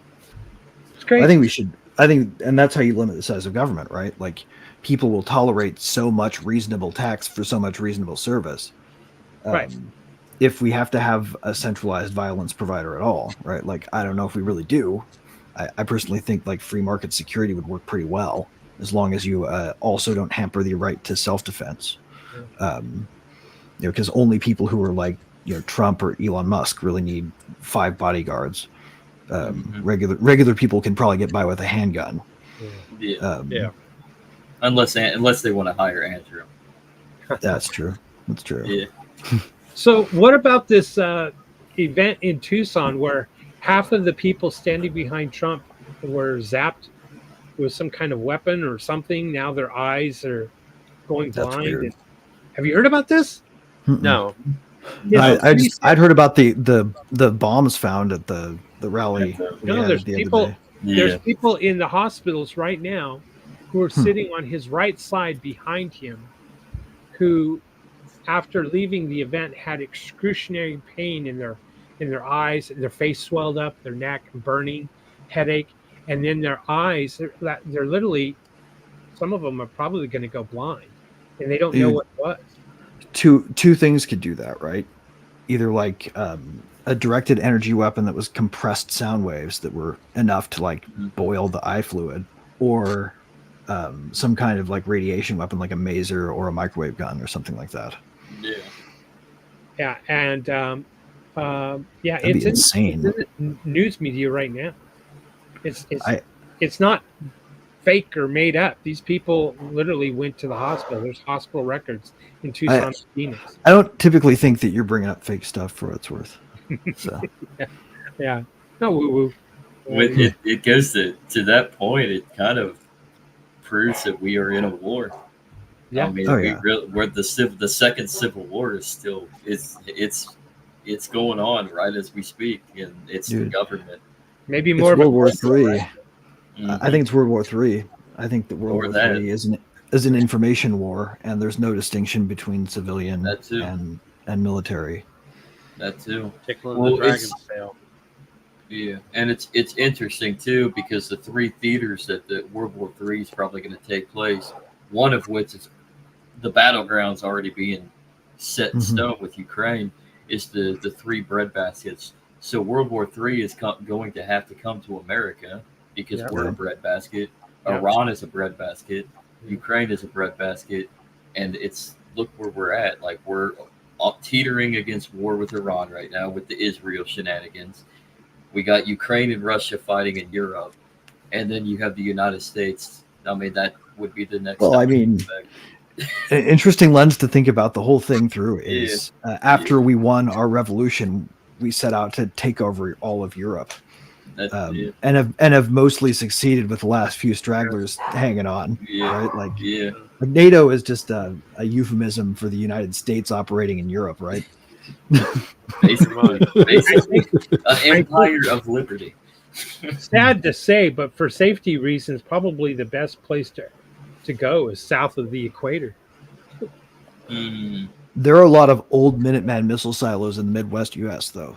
They make great bunkers. Yeah, but to come out into what?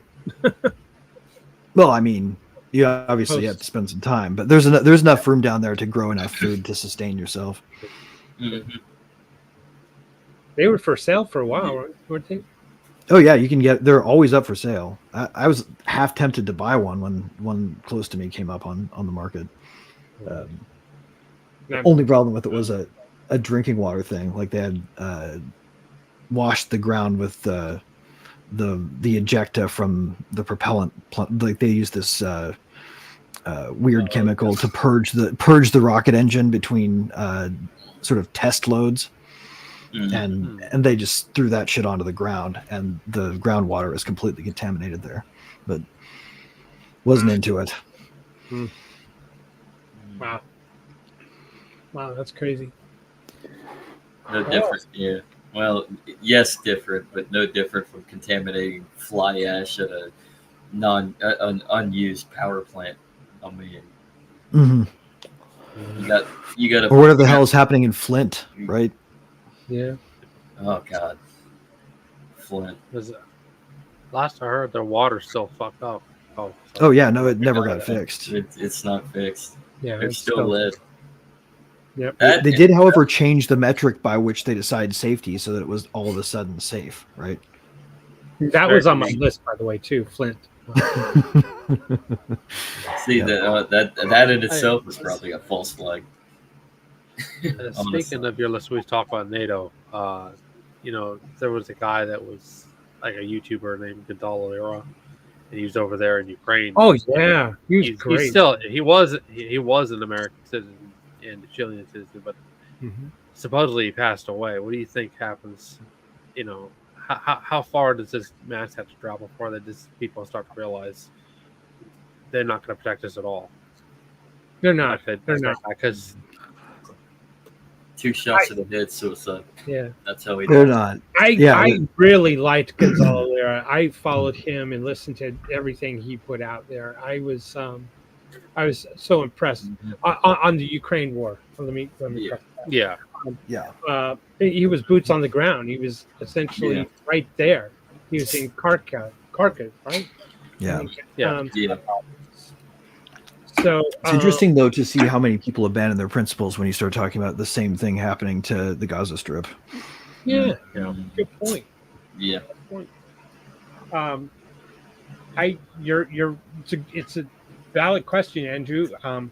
How far are they going to go, and to what point do we all become, Gonzalo Lirid? How's that?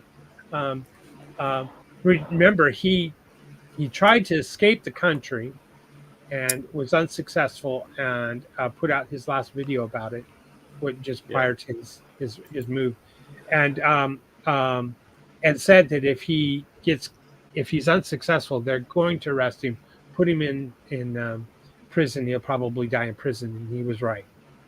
Yeah. Yeah.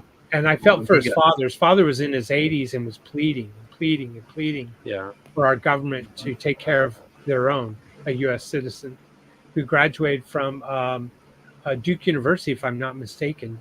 Extremely intelligent gentleman. Oh Fascinating. yeah. We have so many political prisoners right now though it's not even funny. I mean, you want to talk about some real injustice, Yeah, and an like the ones interesting that were, like, dovetail with immigration too. Yeah. Because the wing of the prison that the people that they arrested for January 6th and held without trial, Sickening. or even a hearing for bail, right? When they got their bail hearings, they were denied it if they could get away with it, and most of the time they did. Joe Biggs is still sitting in these- prison. These prisons are staffed by largely immigrants from Haiti and sub-Saharan Africa. And you can read about it in the accounts of the people who were actually in there that got out, right? Like you don't even have to you don't have to like take it from me. Just go look up one of these people and read their blogs. It was intentionally brutal. Political prisoners are a thing in this country now. They have been for some time. Since about 1862. Mm-hmm. Yeah. Have any of you invested in any kind of cat eating meme coins? Oh god, No. those are awesome, man. No, the memes. I'm talking about coins. Oh, well, okay. So if somebody made a meme coin with that, I don't I know. hope. Did they? I don't know. I haven't followed that. God, if nobody's made one yet, there's an opportunity. As I'm drinking with my cup. Yep. I still have that song stuck in my head though. Like I don't know if you guys follow Don't sing it. Paul Joseph Watson's show. Yeah, I've seen it. Yeah, It's been a while, but Modernity and his own channel where he does like sort of the same shtick, but one of them is spicier than the other. The video he showed with that TikTok or series of TikTok dancers just going, they're eating the dogs, they're eating the cats, right? Like that song has been in my head for 3 days. It's ridiculous. Don't watch it if you haven't seen it. You won't be able to get it out of your head. So who's with me? Who's gonna buy some real estate in what's it? What's the name of the town? Springville. Or wait, Springfield. I don't know why I said Bill. Springfield. I'm from. It's only an hour. Let's all move it's only there. only an hour and a half away from me. So, and I Wow. couldn't even say the name. So yeah, it's just outside. It's in between Columbus and Dayton, right along I-70. So Well, we all should Messed up, man. move there and do a remote live show on Worldwide. Well, I gotta say, I'm okay with them doing that to geese. Geese are assholes. They're very They're very. It's actually kind of impressive. Like, there's got to be some fury in you to if you can like get a goose by the neck and take it away for your dinner. Like that's some. Mm-hmm. You're either really hungry or really good at strangling things to death. Well, I will say this: my uncle had on his property, he had a goose that was a great watchdog. I bet. Yeah, and they're great for that. Better than his watchdog. Right. The other thing is good to have is a donkey. Donkeys are kick ass. Peacocks too. They're like geese that have talons. Yeah. Mm-hmm. But By the way, do not approach a peacock. They're not safe. They look pretty from a distance, and keep it that way if you like not having a 30 stitch deal with your chest going on, because they tackle you. Have you ever seen a peacock attack somebody? Yeah. No, They come at you fast and they just velociraptor leap right into your Yes, chest and that's they're what- slashing the whole way. That's what so I was getting ready to say. They'll velociraptor your ass. Oh god. They're like, when I look at birds, I just see Jurassic Park. Oh, I know. Birds are creepy. Yep. Or are they real? bird trail.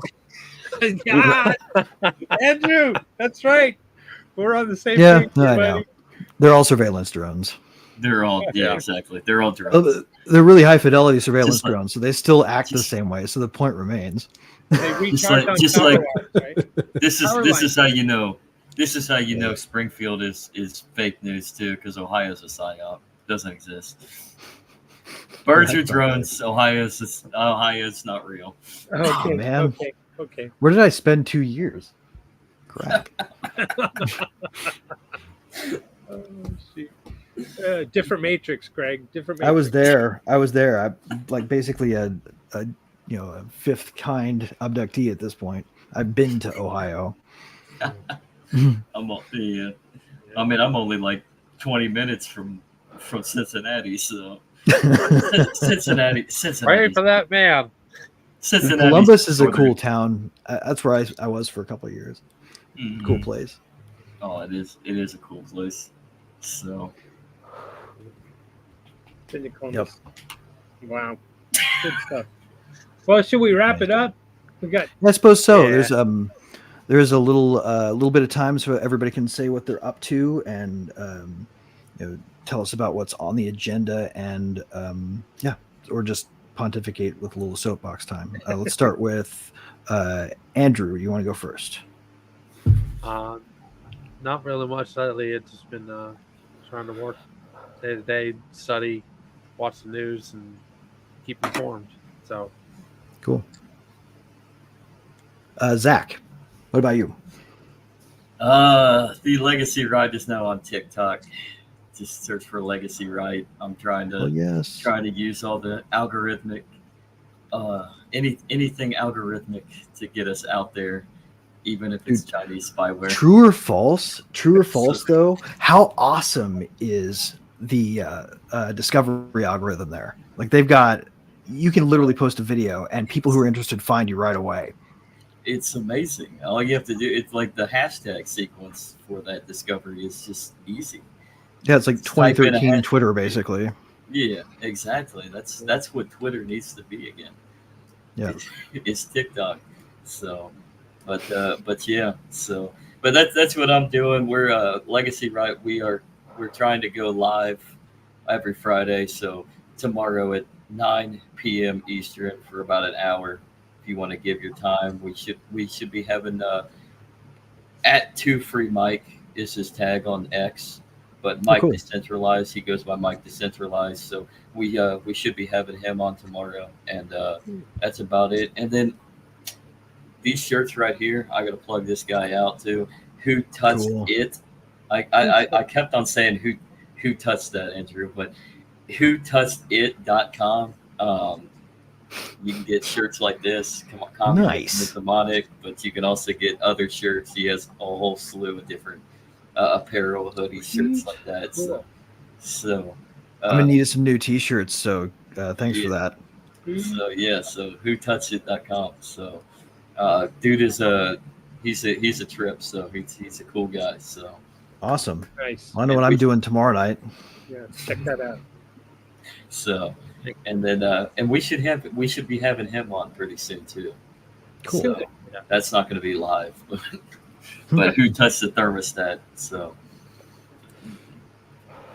I think I'm gonna have to get me a third phone and another laptop or something and throw it over the fence to my neighbor's house, use their internet, and join TikTok over there. Nice. There you go. you're not gonna pull a Ross Ulrich to go to the Yeah. library. Oh yeah. No, I'm already there. No. Yeah. Just don't hire somebody you've never met to be an admin. Oh, that's right. Yeah. That's right. And don't let them catch you with your computer on. Yeah. All right. Oh yeah. And P.S. They and- photograph all the mail, all of it. Just make sure you have a VPN for not Russia. Yeah, right. Or maybe do Russia. Who knows? Maybe they'll just send a drone strike to the VPN site instead of send police cars to your house. It's true. Yep. Okay. I am. What are you up to? Well, I'm moving next week to become Snowden's next door neighbor. Oh, cool. No, let's see what's new. Well, kind of gave you a preview there of the posting I made on din.social on Monday in the Mighty Layer, and then Lisa and I did a show about it. So I encourage you to check out her channel, and you'll see yours truly talk about Rousseau and his idea of the social contract. It's kind of a deep dive into it. Oh, I wouldn't say a deep dive, but it brings up the key points. And he sure predicted our outcome. That's what I find fascinating, because he lists what's good government, what's bad government, and what he believed in. And again, it's from the times of 1762, pre Articles of Confederation, but he was certainly a big influence on our founding fathers. So here in the States, what else is going on? Well, check me out on X. That's I am we, and like we. No, it's French. Nice. And also on din.social. I'm really thinking about doing some kind of hostile takeover at din.social and making it more like WWE thing and becoming a non-benevolent dictator of din.social, some kind of radical movement. I don't know. You're already on the way there, man. You seriously are. Like, centralized thing. I think maybe I need to balance my life and do a radical takeover at din.social and I don't know, stir up some trouble. Hell yeah. It centralized, Good. But anyway, That's awesome, man. Well, I mean, I fully support your dictatorship, my Führer. We should totally make that happen. Yeah, there you go. All right, I guess I'm last. I would say two things. One, go to wewantjusticedao.org and help Roman Storm fight off the fucking monsters who think that open source software developers should be responsible for what their code gets used to do. A privacy tool is not a criminal act, and coding one is an act of free speech, and we really need to support this guy. If he loses his case in December, we have an ugly piece of precedent that may make it very difficult to get privacy to not be seen as de facto criminal by our courts. So do that, and then the other thing that I want to leave everybody with is go out and do something that you're not supposed to do, that is perfectly legal, and that is read every book. I saw this Eisenhower quote the other day. It's like, if we want to truly understand how to beat the communists, we need to read their books. We need to know what they think. Read everything and not be afraid of any knowledge. We've lost the ability to see the value in knowing evil. By knowing it, I mean not just being aware of it, but like understanding how it thinks about itself better than it does. And that's something that we've lost to a certain degree, and that's really the battle over free speech right now. So go read something that you know for a fact that the orthodoxy wouldn't approve of. That's my challenge to you all this week. Good. Every socialist is a disguised dictator. Mises. Yep. Exactly. All right, guys. Well, I think that's it for today. I think I'll go out on.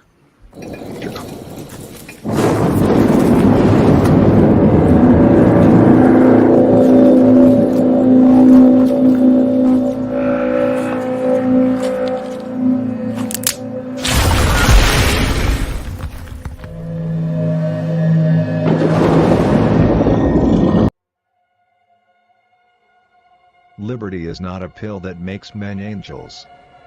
What it does do is limit the extent to which evil can be expressed in the world.